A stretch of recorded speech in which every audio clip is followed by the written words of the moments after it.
Adrian, we're in Singapore for the third leg of the Global Sprint Challenge. What do you make of the field? Well, I think it's a bit disappointing, obviously, that we've lost JJ the jet plane, but it's still going to be a cracking race.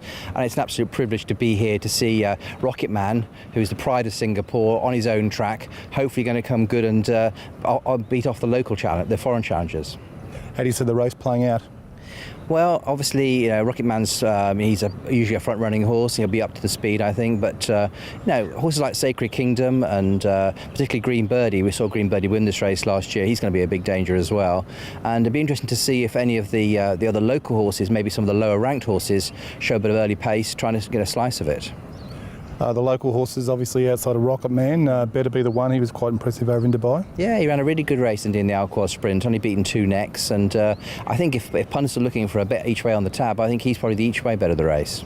And of course, the Grand Old Warrior, Sacred Kingdom, back in Singapore. Yeah, he's marvellous, and he's a former world champion sprinter, and of course has won this race 2 years ago. And I'd love to see him win for Ricky Yu. We had him at Royal Ascot a couple of years ago. He's a phenomenal horse. He's maybe dropped down a few pegs, but he's been consistent all year. He's had lots of seconds this season.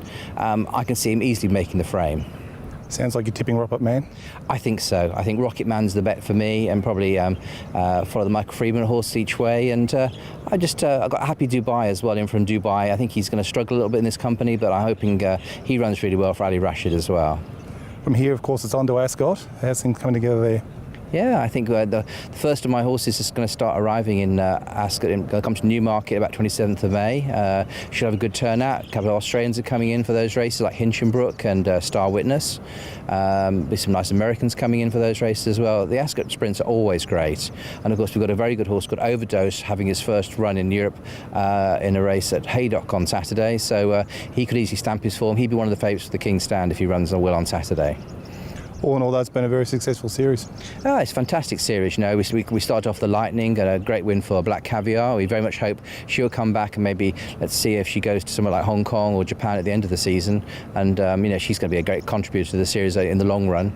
And that Japanese horse, he's won well. He's won back-to-back Takamatsu Kinnans, and I very much hope that he could easily win the Sprinter Stakes as well. So it brings all the horses together. It gives them a focus, and it allows the horses to keep moving around the world, which is what we want to see.